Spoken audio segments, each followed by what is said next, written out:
So yun mga boss, no, kamusta? So sa araw na to mga boss ay magre-repair tayo ng hair dryer. Ayan mga boss, no. Itong hair dryer ko mga boss ay nakuha ko lang ito sa tambakan ng basura. So ayan, i-repair natin ito mga boss kung ano ang sanhi nito na hindi siya gumana mga boss, no. May putol ang kanyang wire. So i-repair natin ito mga boss, no. Tinapon lang ito sa tambakan. So ngayon mga boss, no, bubuksan natin para makita natin yung kanyang laman. Ano ba dito? Ito.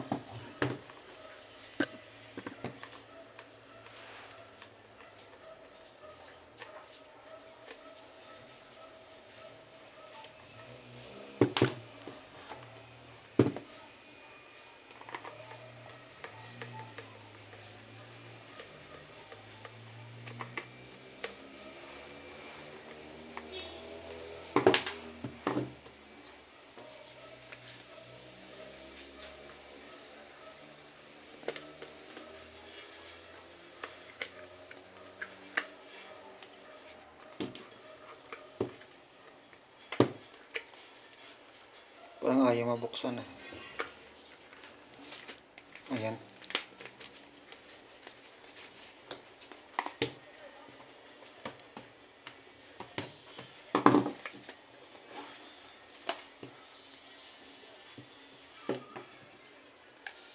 So ayan mga boss.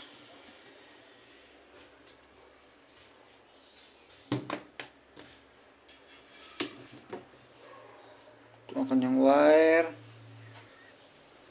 Ayan mga boss, oh. Meron nasira dito mga boss, no. 2 piraso. Ano ba ito? Diode ito mga boss, no. Diode. So itong diode ay nasira mga boss. Kaya ay yung gagawin natin ito mga boss, papalitan natin ito ng diode, no. So ayan. So saan ba ito? Ano ba ito matanggal? Ito mga boss, meron ko lang screw dito.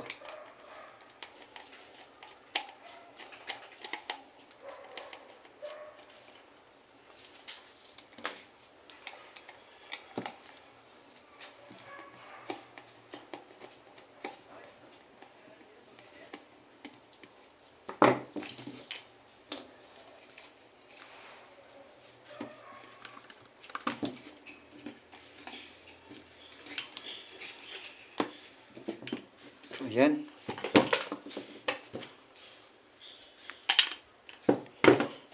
So ito lang kanyang laman mga boss.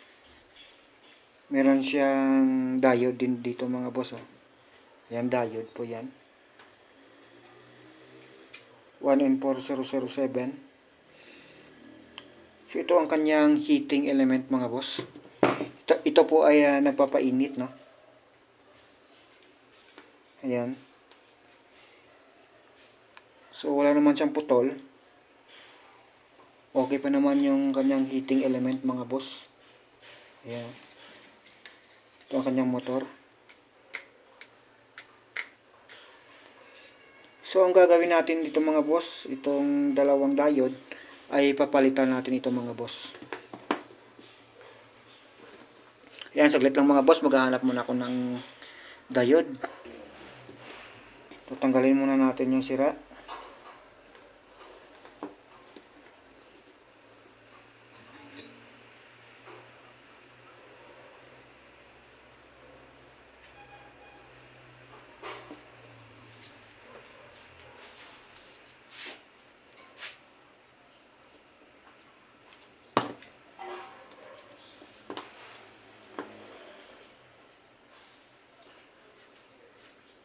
Gagawin natin mga boss, itong diode ay ikakabitan natin sa switch, no.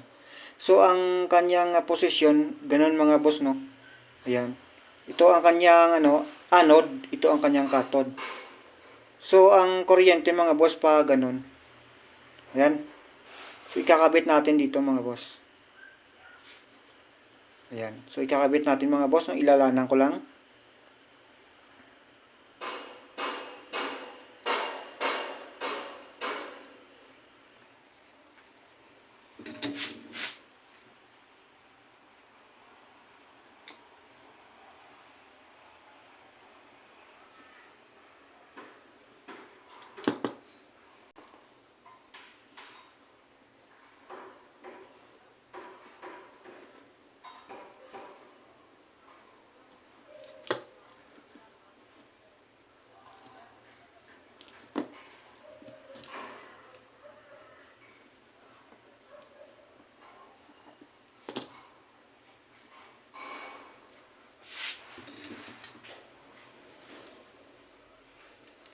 So yan mga boss, no, nailanang na natin.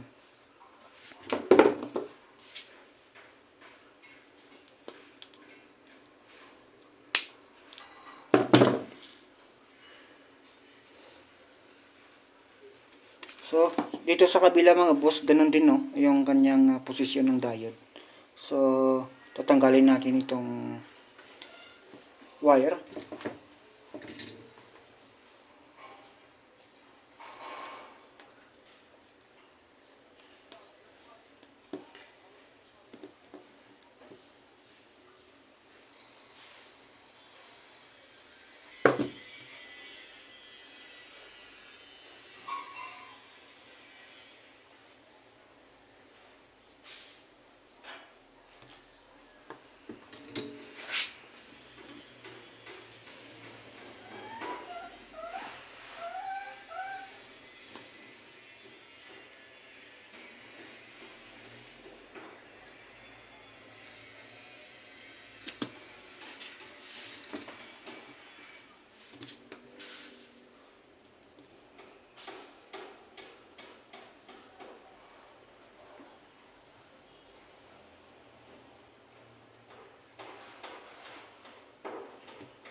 So yan mga boss, no, naikabit na natin.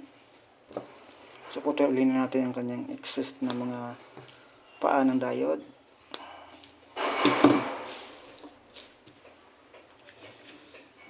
So balik na natin ang wire.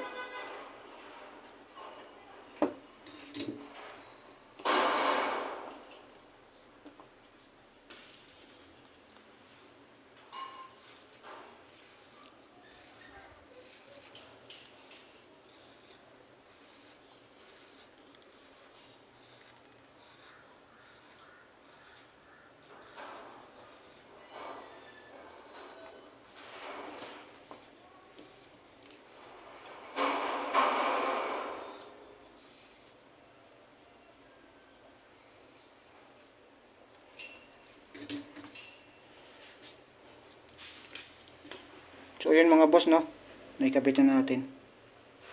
Ganyan ang posisyon niya. Ganun din dito mga boss. So yan.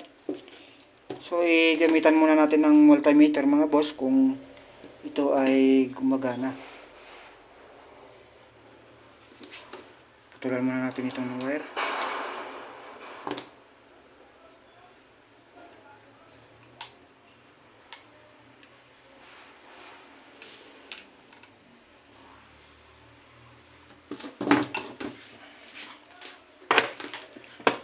Yan mga boss, no, na ang ating multimeter naka-range po yan sa times 10.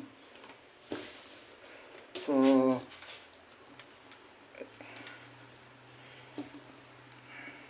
ayan mga boss, no, meron siyang continuity.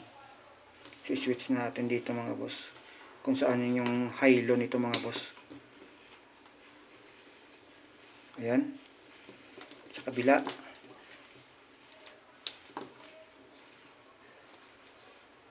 Ayan. Yan ang high mga boss. Yung red yung high, low yung black mga boss. So yan mga boss, no, ikakabitan natin.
natin mga boss.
So ayan, lagyan na natin ng tape.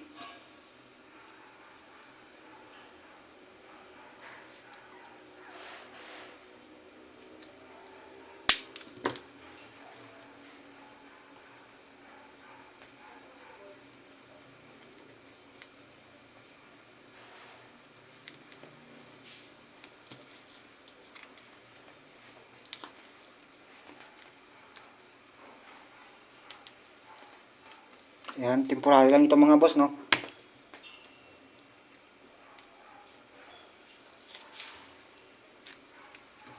Susubukan lang natin na paganahin ito.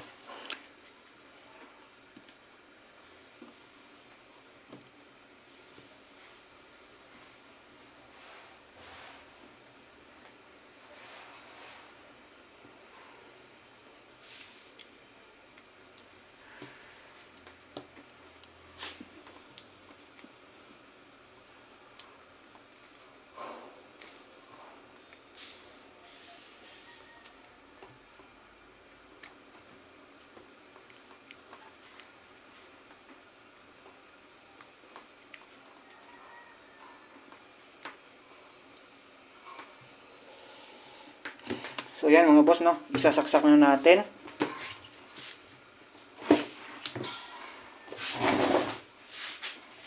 So yung plug. Yan.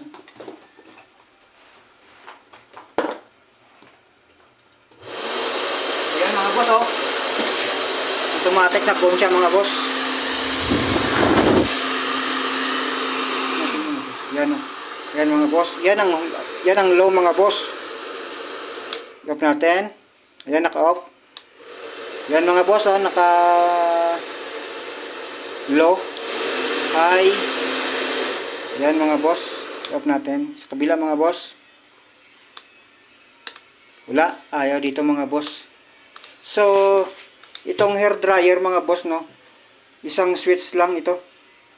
So, hindi naman kailangan mga boss na dalawa ang switch. Ay, isa pwede na mga boss, no? Ayan. Yan ang low. Yan ang high mga boss. So, yan mga boss. Ayan mga boss, oh, mainit. Oh, sobrang init. Ayan ang low mga boss.